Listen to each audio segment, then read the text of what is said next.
All right. Looks like we're live now on a few places. Making sure YouTube's up. Okay, YouTube's up. I did it. Cool. All right. So, hey, welcome to wasmCloud, our weekly community meeting. We have a shortened agenda today. This was a shorter week, Memorial Day in the States, but also bank holidays and some places in Europe. So some of us were on vacation, so there aren't a ton of different updates, but we do have a few. And if anybody in the community would like to, add things, that's totally cool. And happy to talk about, anything that you're hacking on right now. First up, I want to, ask Victor to share some of his work that he's been doing with Wash. Victor? All right, thanks, Bailey. So hey, y'all. My name is Victor. I work with the team over there at Cosmonic. And I wanted to show some of the work I've been doing on, let me share. Oh, Bailey, do you want to turn on screen sharing? But I wanted to show some of the work I've been doing on the wash command restructure. So some of y'all might have seen this RFC come through. All right, awesome. Let me see if I can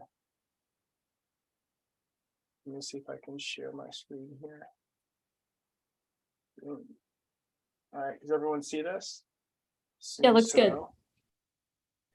Yeah, and so this is the issue here, but just sort of is the RFC with some of the changes that we want to get into Wash, the command, the command line tool for building your actors and signing your actors and interacting with wasmCloud locally. What we wanted to do was, you see, there's this huge sort of sprawl of commands have all been added over time, and they all do something as commands often do, but we're trying to streamline basically this setup, right, and make it a little bit easier for people to run workloads on wasmCloud and to sort of introspect the cluster, right? Because of course running something is just day zero, but there's a lot of you spend a lot of time checking your, let's say, your link definitions or checking your hosts or making sure the right things are configured. So just making some of those day one, day two operations a bit easier. But this RFC is still open. So you can contribute if you've got strong opinions about the wash command structure and what it should look like. And we've had a bit of discussion here already. So I'm just scrolling through it. So thanks to Stephen, I think, and everyone who's contributed. Matt's in here as well.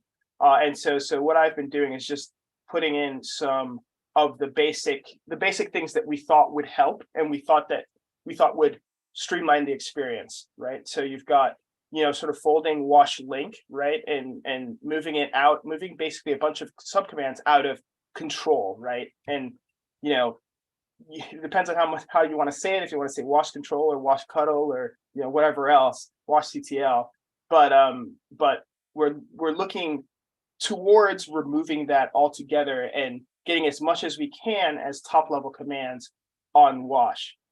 And I'd love to have some feedback if anyone has some, and more importantly, I'd love to know what the biggest pain points are, or like what commands do you run that often fail, or like you have to always look at help, right? On in wasmCloud, we value developer experience, and developers generally don't like opt-out analytics or any kind of calling home. So we can't really know what goes wrong the most, like when you run a wash command locally. But we're really depending on the community to tell us in the wasmCloud Slack or anywhere else. Basically, what's the thing you run into that you wish the CLI was a little bit more helpful on, or basically if you have to use --help, that's basically something we'd like to fix, right? It'd be great if you'd never had to use --help for anything, right? In a perfect world, you wouldn't have to read the manuals; everything would just work. So, but yeah. So these are the changes we've been going through, and I'd love to hear from anyone in the chat here, or a verbal question's cool as well, if you're comfortable with it. Just any pain points that you've seen and would like to call out, and I'd love to add them to this work while I'm in here. Cool. Thank you, Victor. Yeah, and it's been really fun seeing your changes come through. I think one way to summarize it is that we're consolidating the API surface. We're making sure the commands that at least we use every day are sort of at the top level and ergonomic. And I think the other goal is that this is one of those band-aids that you want to rip off once. It's painful changing, your muscle memory for what you run in a CLI. And so we want to get this right as quickly as possible, and then try not to change it as best we can. And for me, this is like one of those things that's on my mental map for what is on the road to hitting 1.0, since we knew we needed to fix a lot of this stuff because of how things have grown over time. This was one of those that we could get out of the way and make sure we're all using kind of the same CLI verbs. Does anybody have any questions?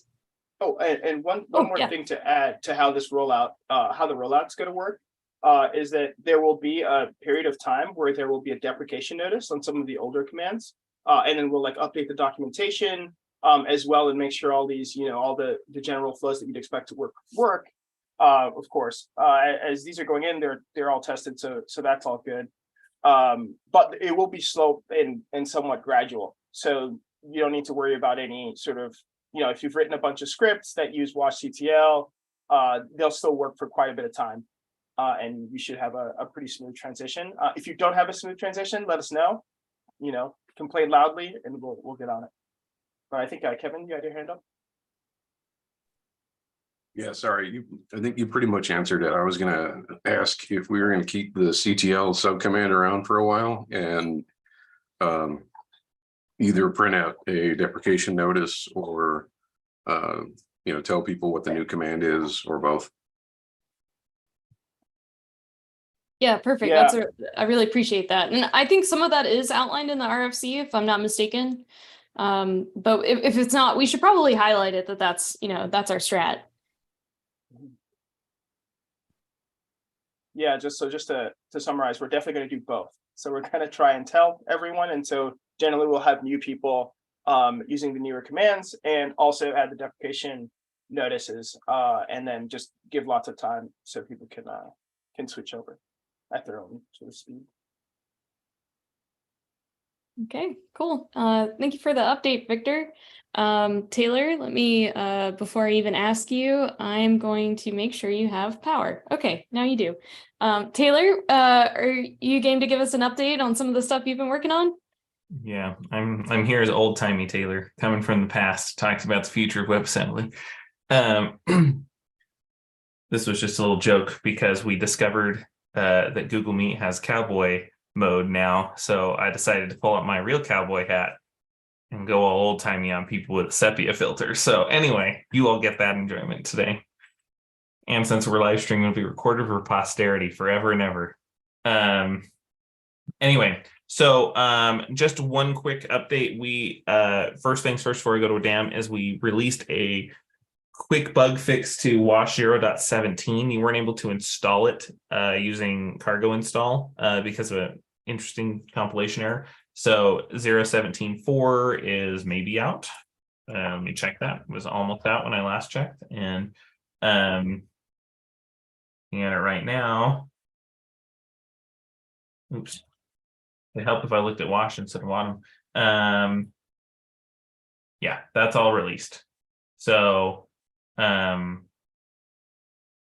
least I think it is. No, it failed, of course. Okay, but anyway, it'll be out soon. And so, oh, I know what I did. It will be out soon. Pretend it doesn't exist right now. And then, yeah, that'll be out for everyone to, if you're having trouble installing it. So that's the first thing. Just make sure I am good to go. And then I'm going to get the update on WDAM. I am working on one last little feature this week, and then I will be good to go. So that is what I'm going to demo today, is actually the thing working that I didn't have working before. I'm pulling it up right now.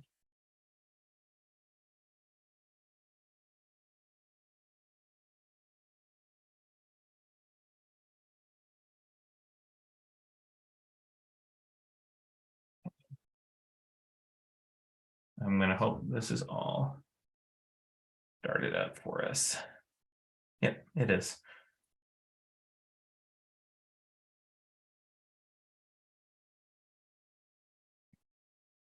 Okay. So right here, we have our wonderful thing running. I can show you all hosts. We have a provider and four. I just took our simple thing running. But last time I tried to show a complex example, so I'm going to do that again this time. So first things first, I'm going to undeploy the one I was currently running just so you can see it's all working. And then I'm going to pb copy. So once again, if you didn't see this last week, we have multiple spread across like five different areas. This time I actually made sure my YAML was formatted properly rather than being a missing a tab because YAML. So I'm going to go ahead and send that to the server.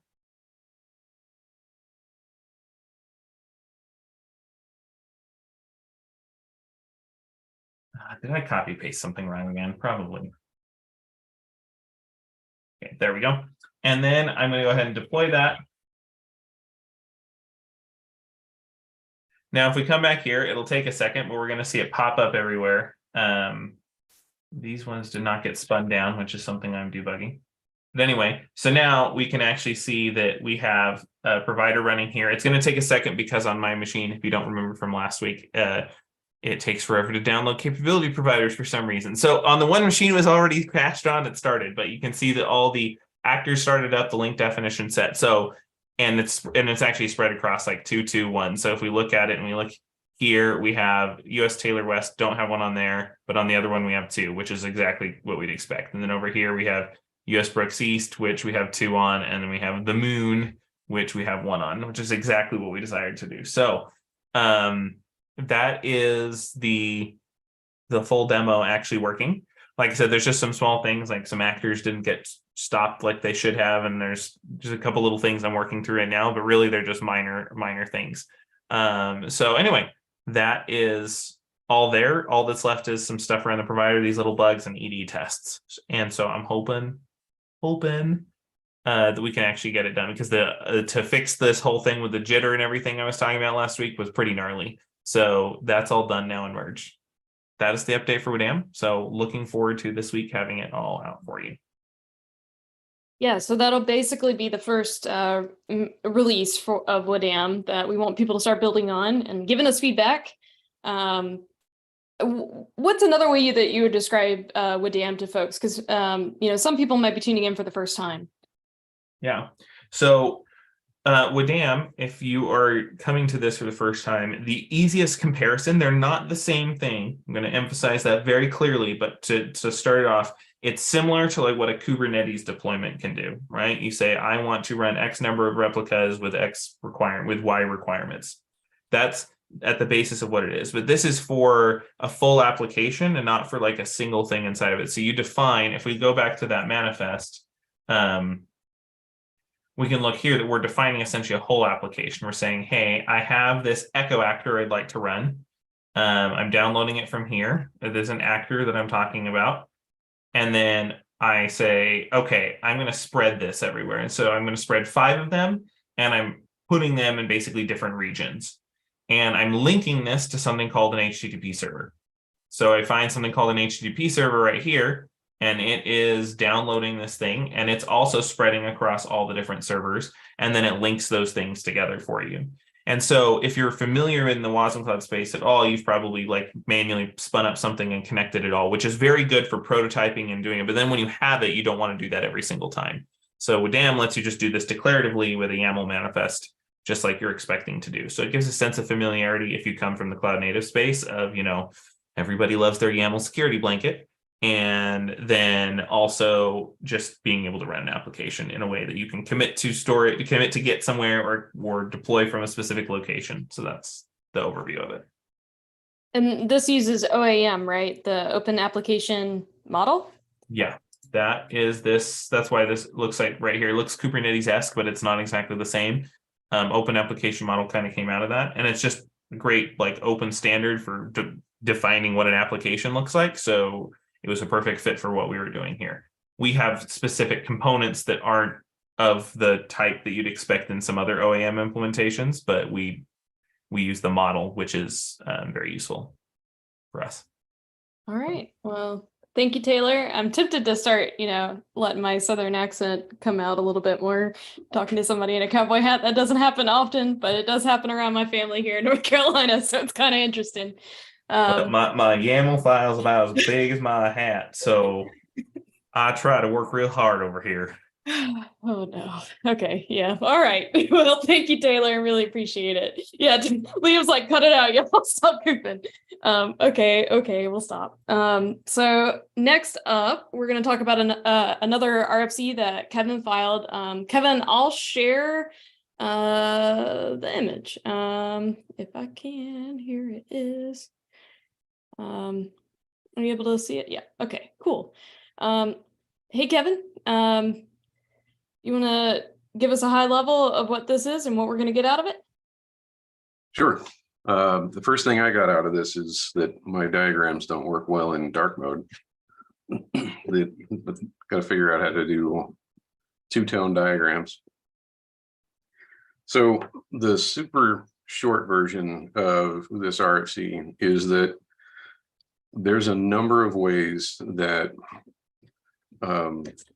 the link definitions that are stored in the key value bucket can not match what other components in the lattice think are there. So you can have a mismatch between what's in the key value bucket and the capability provider's memory. You can have a mismatch between the bucket and one host's memory. You can even have a mismatch where two different hosts have two different opinions of what a link definition is, and both of those are different than what's in the key value bucket. So if you want to read all of the gory details of how all those various failure cases are triggered, I've written down most of them. I don't think I got all of them, but these are pretty good generalization of those. So there's basically a three-prong attack for how we're going to try and fix this.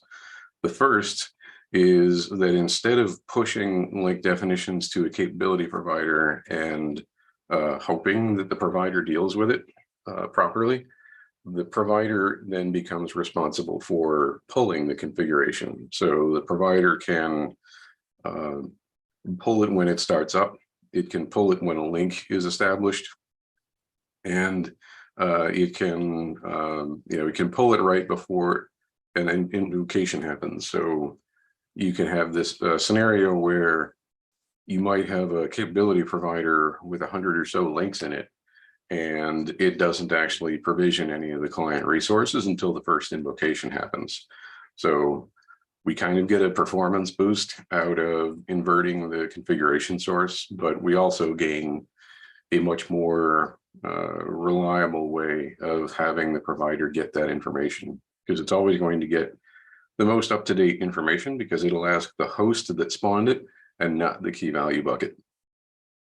The second is we'll do a link ping, where capability providers will be required to respond to a ping on a particular link definition. So we'll send a ping to the provider saying, what's the status of the link between this actor and you? And then we get an on, link name default or whatever. And that is a gather operation. So we'll be collecting the status of the ping responses from all of the capability providers. So today, in any given wasmCloud lattice, I may have, if I'm looking at washboard or whatever, I may see a list of these link definitions, but I have no way of knowing whether those are live, whether the end components for the link are running. And more importantly, I don't know specifically if each of the capability providers that link refers to thinks that link is actually up. So when we do this ping, we'll be able to get a list of all of the various links and what their status is. And we'll also be able to make some inferences based on the providers that don't reply.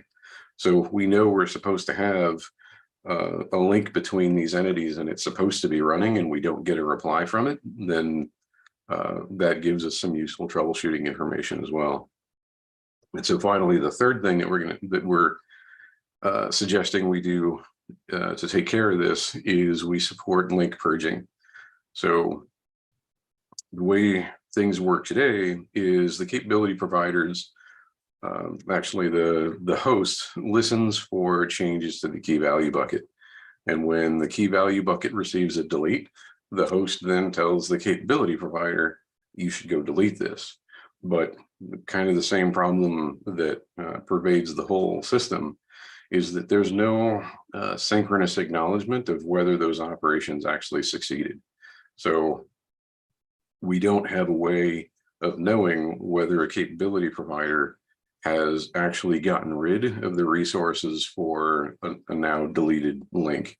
So the last of the third prong here is to be able to tell a capability provider, purge whatever you have for this link, and the capability provider can then it can then dump all of its client resources, but it can then also potentially put that link in an error state if it sees fit. So the next time you ping the links for that provider, you'll see that it failed the purge, and it might even be able to supply an error message in terms of why it failed to do that. So long story short is there's a whole bunch of things that we need to do in order to make sure that our link definition system is more consistent than it is today. And the risks for this obviously are that we need to make changes to the capability providers in order to make this happen. But the proposition is that the effort will be worth it, and it'll be worth the breaking changes.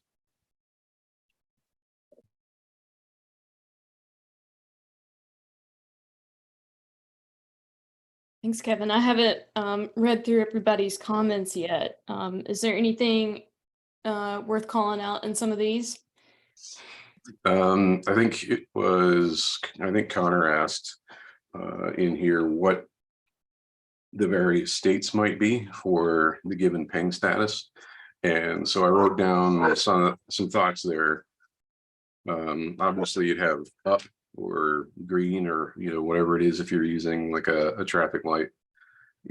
Pending is that is a state that we would determine as a consumer, where we know that the participants for a link aren't there or aren't running. So you might have a link definition that is there, but the actor for it isn't, and maybe the provider isn't either.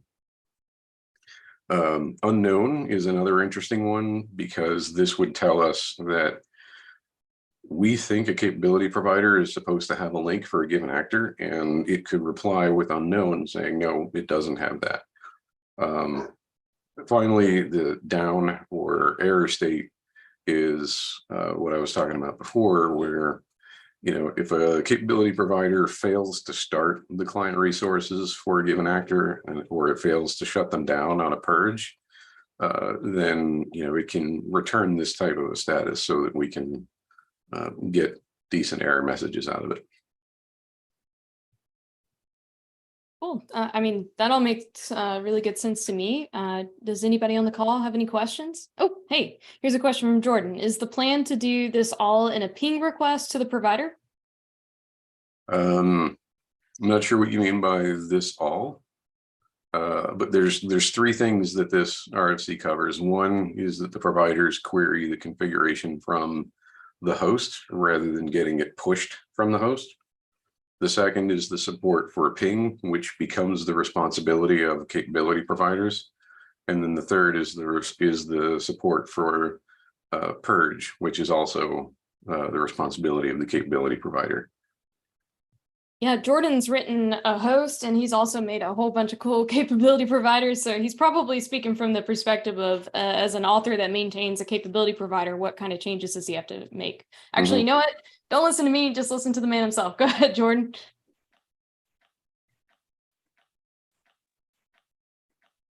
Jordan, I can't hear you.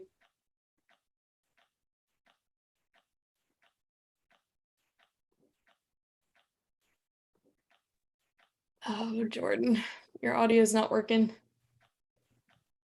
What about now? Yay, we got it. There's like 6 microphones on this computer. Yeah. So no, my question about the ping is like, we already have a way of doing that we don't utilize at all. And I think I asked about it a way back, but or a while back, but we query our capability providers every 30 seconds for a heartbeat already, and it has a whole message section we're not even using. So why don't we just dump link status in that? Because like it goes primarily unused. In fact, in my Go providers, I just hide funny messages in it.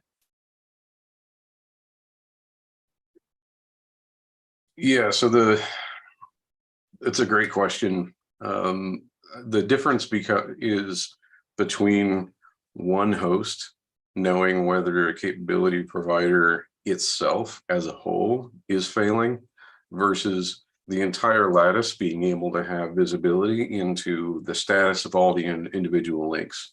So the purpose of the help of the heartbeat request that we have now wouldn't go away. It's specifically designed to ask the provider if it's running. And that request is done independent of any link definitions. So a capability provider could fail that heartbeat request even if there were no link definitions, and if it didn't have any client resources established for links. So yeah, put another way is that heartbeat is designed for the top level provider, and these pings are designed to get individual status for individual links. Yeah, I get that. And I understand that you can pass or fail the Boolean part of that health check, but is there any reason, regardless of pass or fail, I can't send things like my current link status every time? Because we need every consumer within a lattice to be able to tell the status of those links. And so that becomes something that we're at any given point in time, I need a real-time query of what a provider thinks its link statuses are. And the heartbeat exchange between the host and the provider is private between the host and the provider. Gotcha. Okay, so this would be getting rid of like I got you. Okay, sounds good.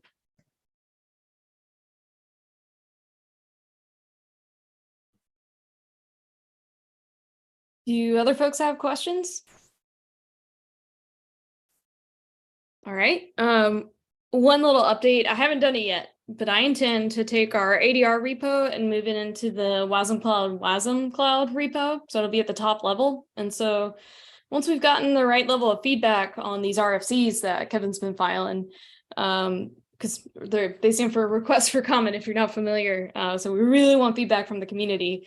Once we have that, we'll convert them to an architecture design record. And that'll be in the top level repo so people can look at it and kind of understand, why we made these decisions at the time and the things that we explored for the implementation of them. I think that's the main update there. Roman has started work on the Rust host RFC implementation. So if you haven't seen that one, definitely check it out and provide comments there, especially if there's certain things that you want to see. And I think that is basically it. That's the roundup. Does anybody else here on the call have anything they want to share? Oh, hey, we got a question. Will the capability provider updates coincide with the component model timing too? I guess my thought is probably, so what we were talking about there with the most recent RFC is really more about how hosts respond to link def implementation. So beyond capability providers needing to support the ping and purge events, I think that can happen independent.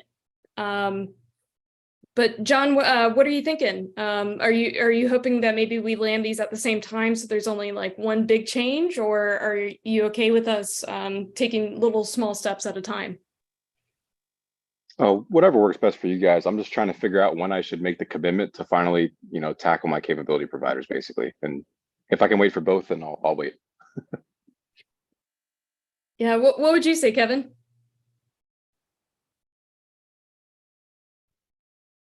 Sorry, I was out of the room pulling something out of my dog's mouth. What did I? Okay, so basically we're getting started on the component model. I would say that if you want to get started on any capability providers this month, then don't wait. Go ahead, and we'll help with providing scripts and things to easily migrate from one to the other. The component model work is still churning in wasmTime right now, which is the first WebAssembly runtime reference implementation of the component model specification. This is me, Bailey Hayes, now wearing my Bytecode Alliance hat and not my wasmCloud hat. I am super hopeful that the wasmTime release at the end of June, which is usually like the 23rd or 24th of the month, will include that like first component model experimentation where you don't exactly have to stand on your head to be able to use it. And so at that point, we can start consuming that because we embed wasmTime in our host and then enable that component model flag. And we do have a version of wasmTime that has it, and I've shown demos of it before, but like I said, it's hard to get it going right now until we have the right stuff working with the default providers and that kind of thing. So if you want to get started this month, I guess, please don't wait. I would expect us to see lots of cool updates basically in the month of July around that, around the component model. Okay, great. Yeah, thanks, Bailey.